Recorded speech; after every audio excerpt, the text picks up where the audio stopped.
नमस्कार, प्रभा साक्ष देख रहे हैं आप। मैं हूं आपके साथ अंकित सिंह। कार्यक्रम है जागो नागरिक जागो और हमेशा की तरह इस कार्यक्रम में मौजूद है जानी मानी कानून विशेषज्ञ आकांक्षा सिंह। मैम, आपका बहुत स्वागत है। और हम ऐसे समय में मिल रहे हैं जब देश में मानहानि का मुद्दा काफ़ी गर्म है। राहुल गांधी की सदस्यता क्या गई, इसको लेकर राजनीतिक हलचल तो तेज है, लेकिन जो जड़ है वो मानहानि का मुद्दा है। मानहानि मामले में राहुल गांधी को सूरत की एक अदालत ने 2 साल का सजा सुनाया। उसके बाद उनकी सदस्यता चली गई। तो आज हम समझेंगे कि आखिर मानहानि क्या है। तो पहला सवाल आपसे यही है मैम कि क्या है मानहानि।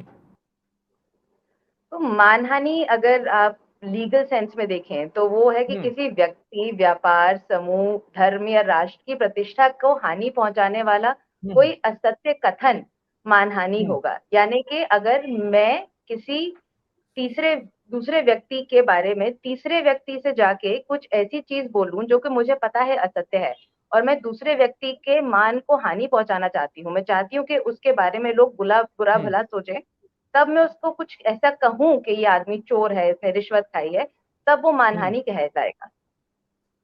संविधान में इसका जिक्र कहाँ पे है? मानहानि का जिक्र एक्चुअली संविधान में एक ही जगह पे है, जो है हमारा हम्म। Freedom of speech. जो आर्टिकल हम्म। 19 है उसमें एक एक्सेप्शन है 19(2)। उसमें लिखा है कि अगर आपकी जो आप 19(1) में आपको दे रखा है कि ये freedom of speech and expression है, आप जो चाहे बोल सकते हैं, पर कुछ ऐसा जो कि जिस किसी की मानहानि हो, या फिर आप हम्म। सेडिशन इंसाइट करें, या फिर आप कुछ बहुत ही देश देश के खिलाफ बोले, उस एक्सेप्शन 19(2) में डेफेमेशन का एक ही जगह मेंशन आता है। मैम, किन परिस्थितियों में मानहानि को लेकर आप मुकदमा दर्ज करा सकते हैं? इनके तत्व क्या है, एलिमेंट्स क्या है इसके? तो मानहानि का एक्चुअली आप दोनों सिविल और क्रिमिनल केस करवा सकते हैं। तो हम्म। सिविल जो अपन कहते हैं टॉर्ट लॉ यानी कॉमन लॉ, जो कि कोर्ट और जज के द्वारा बनाई गई है ओवर टाइम, हम्म। उसमें कोई स्टैट्यूट नहीं है, उसमें कोई पीछे एक्ट नहीं है, उसमें डेफेमेशन चलता है, उसे कहते हैं हम सिविल डेफेमेशन। और आपका जो क्रिमिनल डेफेमेशन है वो हमारा आईपीसी, जैसे हम उसमें सेक्शन 499 और 500 में डेफेमेशन मेंशन है। तो हम्म। अगर उसके लिए आपको मानहानि के लिए आपको चीजें चाहिए तीन। एक कि जो कथन कहा जाता है वो असत्य हो और मानहानि पहुंचाने लायक हो, उसमें कुछ ऐसा हम्म। कहा गया हो जिसकी वजह से किसी के प्रतिष्ठा को हानि पहुंचेगी। दूसरा है हम्म। कि जो ये कथन है, ये जिसके बारे में है उसके अलावा किसी तीसरे से बोला जाए, या फिर ऐसे हम्म। छापा जाए कि कोई और लोग इसको पहुंचा सके। हम्म। और तीसरी इसमें चीज मानी होती है कि जो कथन है उससे एक्चुअली मैंने बोला है किसी का परेशान करने के लिए, उसको कुछ परेशानी पहुंचाने के लिए, उसकी मानहानि करने के लिए मेरा उसमें इंटेंट टू हार्म होना चाहिए। मैंने ऐसे ही किसी हम्म। से बारे में कुछ कह दिया बिना सोचे समझे कि अरे मेरे घर में से 500 रुपए गायब हैं, किसी ने हम्म। हम्म। लिया होगा, तो मेरी कामवाली जाके वो मानहानि का दर्जा नहीं दरवाज कर सकती है। जब मैं हम्म। अगर किसी से अपने बिल्डिंग के मैनेजर से बोलूं कि मेरे कामवाली ने मेरे घर में आके चोरी करी है, और उसने हम्म। नहीं करी हो, और मैं ये सिर्फ चाहती हूँ कि उसके साथ मेरे को अपनी दुश्मनी निकालनी है, उसको मानहानि हम्म। की दर्जा दिया जाएगा। नहीं, लेकिन फिर ये आप बता सकती हैं कि किन परिस्थितियों में या दो इंसान के बीच अगर झगड़ा हो रहा है तो क्या वहां भी मानहानि का मामला बनता है? यूजुअली नहीं, मतलब परिस्थिति पे डिपेंड करता है। जैसे कि अगर हम्म। दो लोग आपस में सड़क पे लड़ाई हो रही है, एक दूसरे में गाली गलौज कर रहे हैं, तो वो जहां तक ये मानहानि नहीं हो। पर सपोज बीच में लड़ाई चल रही है और उसने एक व्यक्ति ने दूसरे को कहा कि मुझे पता है तुम अपने घर पे तो अपनी बीवी की पिटाई करता है, तू चोर है, तू रिश्वतखोर है, और ये हम्म। मैं कह रहा हूँ वहां पे भीड़ जुटी हुई है, बहुत सारे हैं, और मैं चाहता हूँ ये हमारी पुरानी दुश्मनी चलती आ रही है, वो मानहानि हो सकता है। पर जो दो लोगों के बीच में लड़ाई हो, एक कमरे में बंद हो, जिसमें कोई तीसरा व्यक्ति ना हो, जिसमें कोई ये हम्म। इंटेंट टू हार्म नहीं हो, वो सब मानहानि नहीं कहा जाएगा। जब मैंने किसी के बारे में कुछ उस पे मेरे को आरोप लगाना चाहिए, वो अगर मैंने आपस में हम लोग की लड़ाई हो रही है और मैंने उसमें कुछ तू मैं हो गई, तो वो मानहानि नहीं कहेगा। लेकिन ये साबित कैसे होगी मैम, मानहानि है या नहीं है? कोर्ट। इसके लिए कोर्ट कोर्ट बैठे हैं। सिविल मानहानि, क्रिमिनल मानहानि, दोनों में आपको वही अपने दिखाना पड़ेगा कि ये शब्द बोले गए थे, मुझे किसी तरह की परेशानी करने के लिए, मेरी प्रतिष्ठा को हार्म करने के लिए, और ये हम्म। इस शब्द को लिखा गया है या फिर कहीं पब्लिश किया गया है, या तो वो बोली गई है या फिर वो लिखी गई है, और वो जिस मेरे अलावा कई और लोगों ने पढ़ी है। इसकी वजह से हम्म। मेरी प्रतिष्ठा समाज में कम होती जा रही है।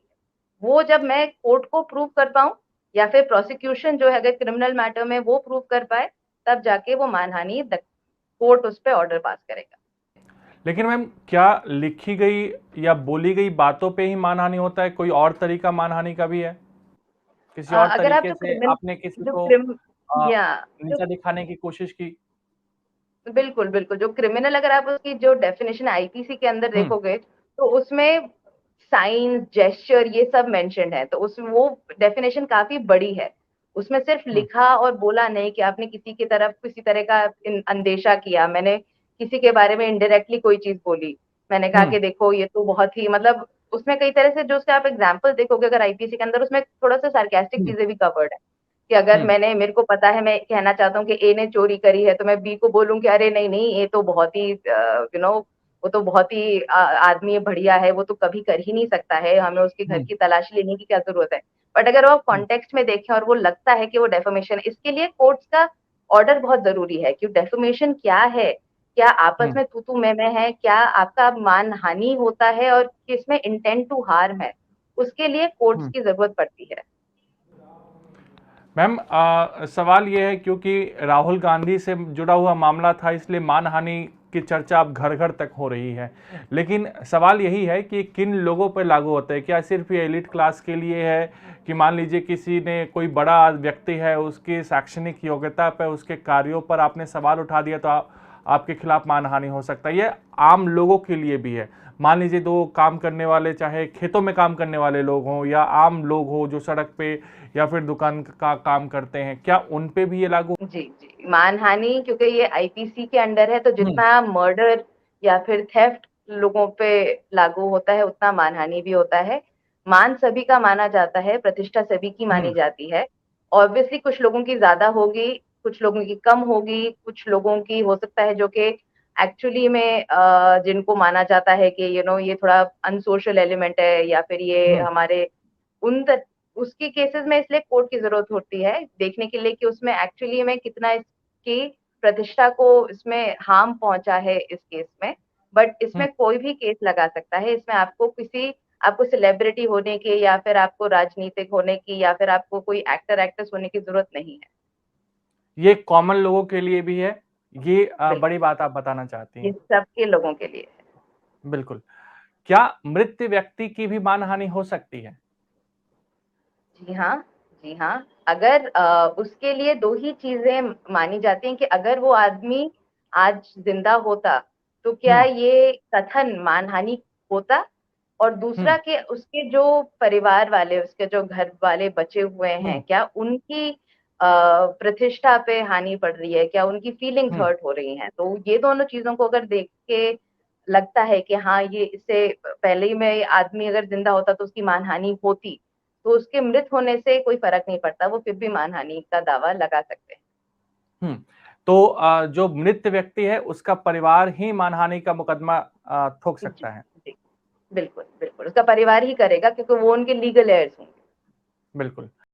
मैम, हमने तो बात की कि व्यक्तियों को संदर्भ में रखकर अब तक बात की हमने। क्या किसी संगठन या कंपनी के खिलाफ भी मानहानि का मुकदमा दायर हो सकता है?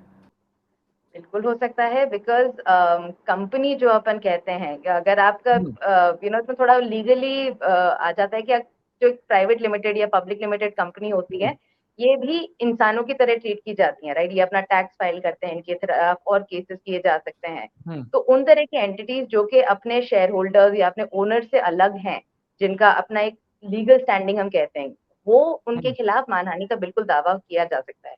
बाकी जो है कि अगर संगठन जो हो सोल अगर कोई? प्रोप्राइटर जैसे सॉरी? संगठन? संगठन भी हो क्या कि संगठन के खिलाफ पे वही देखा कि संगठन की उसकी लीगल स्टेटस क्या है उसका? कि अगर वो हुँ, संगठन में उसका कोई लीगल आइडेंटिटी है सेपरेटली तो हाँ, अगर नहीं है तो उसके मेंबर्स के खिलाफ होगा। क्योंकि फिर ये जैसे आप कोई एक अपना लोग 2 दुकान लगा के बैठे हैं या फिर मोर्चा बना के बैठे हैं और उनका कोई पॉलिटिकल पार्टी नहीं है उनकी, वो उन्होंने बस वो ना साथ में आके लोग बैठे हुए हैं और वो अपने बैठ के किसी एक पड़ोसी की बुराई करना चालू करते हैं और आपस में करके उसमें वो एक चिट्ठी निकाल के पूरे मोहल्ले में बांट दें, तो इसमें वो सब लोगों के खिलाफ होगी। बट अगर एक्चुअली आप कहोगे एक जो एक ऑर्गेनाइजेशन है, कोई एसोसिएशन है जो कि हम्म। कोई स्पेसिफिक कॉज के लिए बनाई गई है और वो भी फिर यही काम करे, अगर वो किसी चिट्ठी निकाल के एक आदमी के बारे में पूरे मोहल्ले में बांट दे कि इससे बात मत करो, ये हम्म। चोर है, ये रिश्वतखोर है, तो उसमें उसके खिलाफ बिल्कुल मानहानि का दावा किया जा सकता है। मैम आपने जैसा पहले भी चर्चा किया कि लिखित या मौखिक अगर आपने किसी के खिलाफ बोला है तो वो मानहानि का मुकदमा बनता है। इसके अलावा कोई और माध्यम है?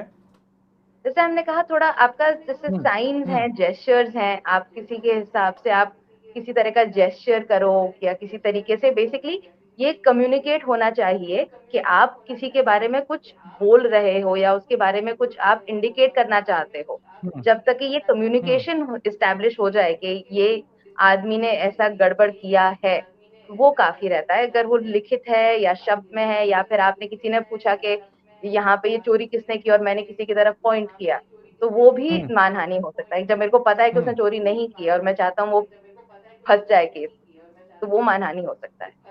लेकिन मैम थर्ड पर्सन का रहना जरूरी है, बिल्कुल, क्योंकि इसमें अगर दो 3 व्यक्ति आपस में नहीं, 2 लोगों की आपस में लड़ाई हो, वो बिल्कुल मानहानि नहीं। मानहानि तभी होता है जब कहते हैं समाज में प्रतिष्ठा अगर आपकी कम हाँ हो। समाज में 2 लोगों में समाज नहीं मानते, आपस में अपनी लड़ाई हो बिल्कुल। रही है, आपने मेरे को हम्म। कुछ कहा, मैंने आपको कुछ कहा, मैंने अब आप आपके जाके कैमरामैन को आपके बारे में कुछ कहा, तो वो मानहानि आप तब ला सकते हो मेरे खिलाफ। बिल्कुल। मैम किन बातों को मानहानि के दायरे से बाहर रखा गया है? मानहानि के दायरे से वैसे तो कहें लीगली एक्सेप्शंस हैं हम्म। सेक्शन 499 के अंदर इटसेल्फ। बट हम्म। जैसे अभी हमने जैसे बात की कि अगर 2 लोगों की आपस में लड़ाई हो रही है, हम्म। सड़क पे आपकी गाड़ियाँ टकरा गई, आपने निकल के एक-दूसरे को कि तू देख के नहीं चलाता है, तू अंधा है, तू ये है, वो है, उसमें आप मानहानि को नहीं कह सकते हो क्योंकि वो हम्म। आपका इंटेंट टू हार्म नहीं था उसमें।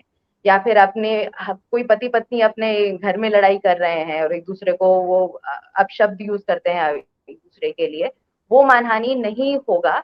उसके लिए तीसरा एक हम्म। आदमी चाहिए, कम से कम एक और कम से कम। वो हम्म। ज़्यादा अगर लोगों पे फैला है, तो ऑब्वियसली आपकी प्रतिष्ठा को ज़्यादा हानि पहुँची है, तब वो आपका केस ज़्यादा बड़ा बनेगा। तो कम से कम एक और आदमी को बारे में अगर जब मैं कुछ बोलूँ with the intent to harm, मैं चाहती हूँ कि इसको कुछ परेशानी हो या इसको कोई कष्ट पहुँचे इस तरीके से, उसको मानहानि कहेंगे। उसके अलावा बाकी सब कुछ मानहानि के दायरे हम्म। से बाहर। हम्म। मैम लेकिन जैसे कि यहाँ पे एक सवाल ये बनता है कि आपने किसी की शैक्षणिक योग्यता पर सवाल उठा दिया, आपने किसी की डेजिग्नेशन पे सवाल उठा दिया, आपने किसी की जो उसका बैकग्राउंड है उस पर सवाल उठा दिया, यहाँ तो मानहानि का मुकदमा बनता है। लेकिन कुछ ऐसे भी मामले होंगे जहाँ पे आप उसके खिलाफ सवाल उठा रहे हैं लेकिन वहाँ मानहानि नहीं होगी? तो वही जैसे हमने कहा लीगली कुछ एक्सेप्शंस हाँ। हैं जिसमें कि अगर आपने जो आप कह रहे हो सपोज आपको लगता हम्म। है कि वो सत्य है और वो हम्म। किसी आदमी के आप क्वेश्चन कर रहे हो, जैसे आपने कहा डेजिग्नेशन को एक्चुअली क्वेश्चन कर रहे हो, किसी की क्वालिफिकेशन को, मैं जैसे किसी हम्म।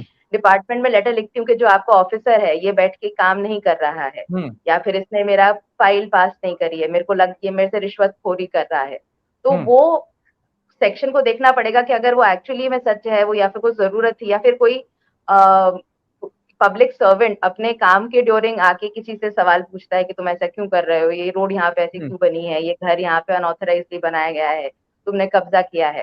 तो ये चीज़ें एक्सेप्शंस में ली जाती हैं, इनको मानहानि नहीं माना जाएगा, क्योंकि ये लीगली रिक्वायर्ड चीज़ें हैं। या तो तुम्हें को चेक्स एंड बैलेंसेस का सिस्टम चलना चाहिए। अगर आपको जो भी पब्लिक सर्वेंट को उसका काम करने में रोके, उसको यूजुअली एक्सेप्शन मानते हैं। दूसरा, अगर आपको जो पब्लिक गुड में आपको कोई क्वेश्चन रेज़ कर रहे हो या फिर हम्म। वो सच है, तो वो सब उसको मानहानि नहीं मानेंगे। मेरे को अब कोई आदमी मैं कहूँ ये चोर की माँ है और पता चले उसका बेटा सच में जेल में चोरी के लिए सज़ा काट रहा है, तो वो हम्म। मानहानि नहीं होगा।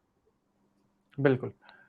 मैम अब एक महत्वपूर्ण सवाल ये है, आपने हालांकि जिक्र किया है, पति पत्नी के बीच की लड़ाई या झगड़े जो होते हैं उसको मानहानि की कैटेगरी में रखा गया है या नहीं रखा गया है, और यहाँ मानहानि कहाँ हो सकता है? तो पति-पत्नी के झगड़ों के लिए अगर आप देखें तो ऐसा कोई एक्सेप्शन नहीं है।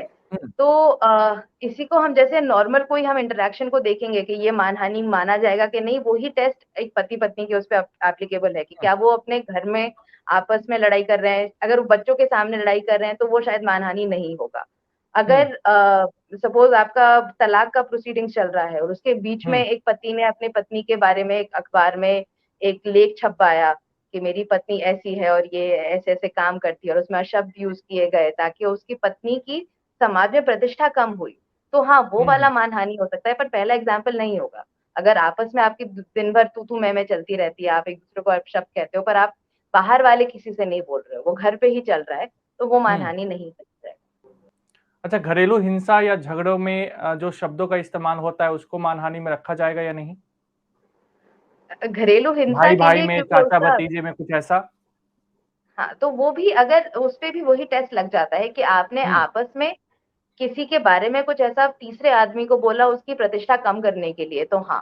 क्योंकि कई बार चाचा-भतीजे की घर में वो ना कभी वो होता है दिवाली खेलते-खेलते तुम्हारे उसमें लड़ाई हो गई, छोटी बहुत हुँ, नोक-झोंक चल रही है, उसमें नहीं।